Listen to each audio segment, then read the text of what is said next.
Hey friends, it's Amy Dove, the Keto Queen. I hope you're having a great weekend. We are having a family cookout tonight, and we didn't have as many family come as we thought we were having, but we've got some awesome food on the grill and in the kitchen. So I want to show you guys real quickly how to put together one of my family's favorite side dishes. This is something my family actually requests on this dish, and it is a creamy Parmesan Brussels sprout, guys. It is so yummy. This is the first Brussels sprout recipe I ever tried when I was 40-something years old, after I had gone keto, looking for new ideas for veggies that I knew were low carb. And Brussels sprouts are not the best low carb vegetable. Sorry, Brussels sprouts aren't the best low carb vegetable because they do have carbs, so you can't have like 2 cups of them, but you want to switch things up a little bit and have things that taste delicious. This recipe has so much added healthy fats that it really fills you up, so you don't need that many of them in the first place. But guys, we love Brussels sprouts in my house, so we're making a creamy Parmesan Brussels sprout, and I'm only going to be on here for a couple of minutes because this is how fast and easy it is to put together. Now, earlier today, I did a little bit of meal prepping. So what I did is take my fresh Brussels sprouts, and I just cut them in half. So we just cut them lengthways or halfways in length. And I just put them in the refrigerator. So these have been cut today. I did that earlier. And then also I fried up some bacon. Yes, bacon in this recipe is going to be super yummy. So we fried up little pieces of bacon. So you need bacon, you need heavy cream, and you need cheese. I mean, this is really easy. It's delicious. Hey, Joy, I see a lot of friends jump on here. Hey, Sammy, finally caught me live. Well, I'm glad you're here. Guys, let me know what your plans are for dinner tonight. We're doing a little early because we're just enjoying the backyard and the pool. The water is still a little chilly, but man, the sun has been so hot. So we've thoroughly enjoyed it. And I got my mother-in-law and my father-in-law and my nanny-in-law. And my mom and dad are here. And my Aunt Frances, I think, is going to come up. And we're just enjoying the afternoon poolside. So I ran in long enough to get this started. So I've got my oven on 350. And what we're doing right now is cooking these Brussels sprouts in a little bit of bacon grease, maybe 2 tablespoons of bacon grease and 2 tablespoons of butter. So there's your healthy fats. That butter is delicious. We're also going to add some heavy cream in here because it's a creamy Parmesan sauce, right? So all you have to do right now is just cook those Brussels sprouts. Now you don't want to cook them all the way. You don't want them soft. We just want to char them up just a little bit because what we're going to do is mix our ingredients together, and we are going to put them in a baking dish. So I've got my baking dish ready. Normally, when I cook this, I just use 1 bag of fresh Brussels sprouts. I love fresh vegetables. You don't have to do that if you want to try it out with frozen ones. I don't know why it wouldn't be just as good, but I just love fresh vegetables. I love to shop in the fresh vegetable aisle. I just love freshness.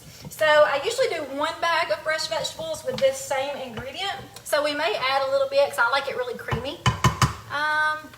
I wish you was there too, Alex. I know. I hope you get to feeling better. So we are going to, okay, so you see this. If you look really good, you'll see those Brussels sprouts are just a little charred. They're not soft at all, but they got a little brownness to them. Look at this one. This one looks really good. If I can turn it over. So this one is perfect. You just want to char it up just a little bit. And then what we're going to do is go ahead and make our cream sauce. So we definitely want to add some garlic. I love garlic. I'm using fresh garlic. If you want to, you can use powdered garlic. Don't use garlic salt. If you don't use minced garlic, make sure you use garlic powder. And I'm almost out of this. Let me see if I can get it out of here. I love garlic, so the more the better. My mom has learned to love garlic because when I cook, I like to cook with garlic. She's not a huge garlic fan. All right, and we're going to stir that up to get that garlic smelling really good. I may add a little bit of garlic powder to this as well. We don't want to burn it. We've got butter. We've got a little bit of bacon grease. We've got our sliced Brussels sprouts, and we added some minced garlic. The recipe calls for about 7 cloves of minced garlic. To me, just play with it. Ooh, yes, that's a lot. All right, that garlic is cooking up. Now we're going to add some heavy cream. Now, this is my recommendation for you.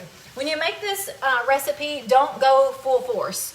So the recipe calls for 1.5 cups of heavy cream.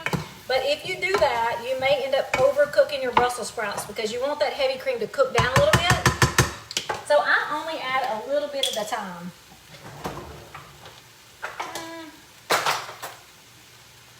I don't have my 1/2 cup. Where's my 1/2 cup at? There we go. So I'm going to do 1/2 cup at a time. You can do less than that if you want to, but I'm only going to add 1/2 cup right now. And we always are going to add salt and pepper to taste. So this is a very simple, easy easy recipe with very few ingredients. I will post it for you guys later today when I post my plated meal. I also did post this earlier because someone asked me what recipe I was using for those Brussels sprouts. So if you want to go back to my picture for prep today, you'll see that recipe under there if you want to go ahead and get it now. But as soon as I mix this up, I'm going back outside with my family. All right, so we are, so we're just mixing this up. You can add a little bit more heavy cream if you want to. It really is up to you and your preference. It calls for 1.5 cups, but I just put 1/2 cup, and you'll see it's starting to cook up just a little bit. It's really soupy. I want to get a little creamy, but not overpowering. I don't want it to be liquid, okay? So I'm gonna thicken mine up a little bit. Now, the recipe says to use 1.5 cups and add cornstarch to thicken it. I don't like using cornstarch, and I definitely do not like a lot of thickeners because the texture is gross. Yes, sir? Do you have a lemon? A lemon? Yeah. No, I do not. Francis might. But I don't like thickeners either because to me they give you a really weird texture. That's just me. But if you wanted to, you can go ahead and add that full 1.5 cups and then use some xanthan gum, which is keto friendly. Xanthan gum is over in the flour section at your grocery stores. I just don't like the texture, so I would rather cook the heavy cream down just a little bit and thicken it up that way. That's just my preference. You guys can do however you please. All right, and now we're going to let that heavy cream cook just a minute because I just added a little bit more. And we're gonna add our bacon. So we're just adding the ingredients together. Again, some Brussels sprouts. I love fresh ones. We got a bacon package. I did a whole package of bacon, so a whole pound of bacon and 2 fresh bunches of Brussels sprouts. We added that heavy cream and some garlic and salt and pepper to taste. I definitely will add some more salt. And we're just mixing it up. So this is beautiful already. I love beautiful, pretty color food. And the reason you don't want to cook that Brussels sprout too soft is because we're adding this to a baking dish and putting it in the oven. The reason we're putting it in the oven is because right now we just got it all mixed up. Turning the oven off, or the eye off. We're going to put this into our baking dish and get all this mess on there.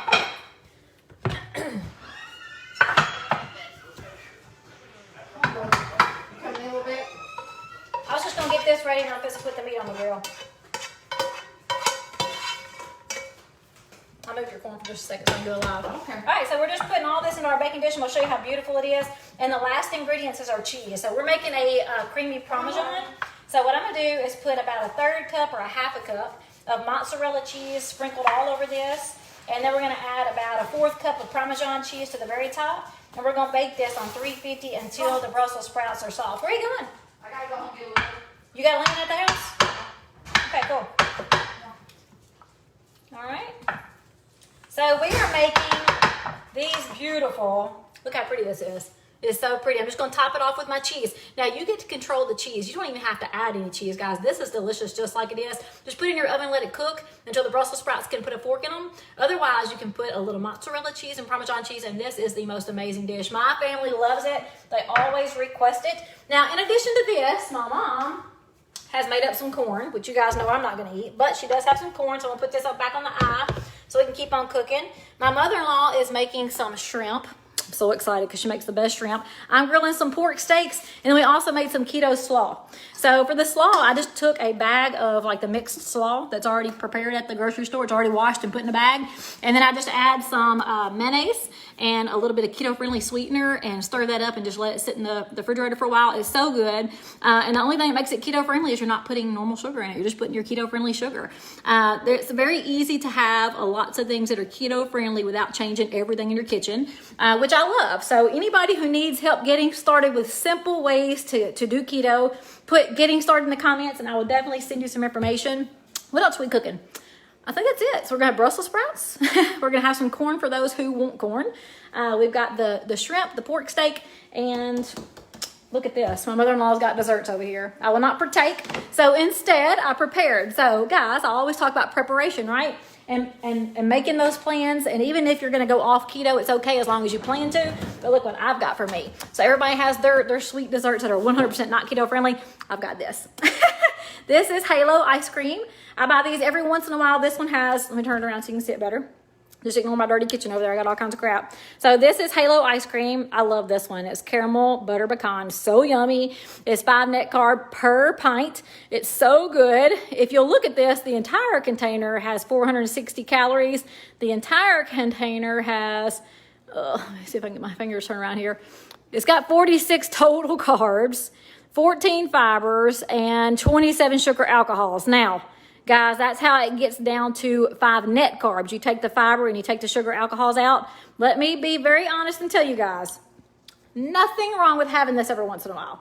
Seriously, if you need a sweet treat and you don't want to cook it, Halo ice creams, not all of them are low carb. You have to watch for the carb counts on them. Some of them are much higher. But there's nothing wrong with having this every once in a while. My personal advice to you, though, is to eat as clean keto as you possibly can, so you're actually bettering your health and not just looking at carb counts. Because those products like these with all that fiber can cause you to go backwards in your progress. Not when you're first getting started, but if you're close to your goal or if you're at that plateau, you definitely want to back off those packaged products. But there's nothing wrong with me having that today. That is much better than having a pecan pie. All right, guys, I'm going to get off here. If you need any help, if you want me to help you with anything, if you have any questions, just let me know. I know I'm talking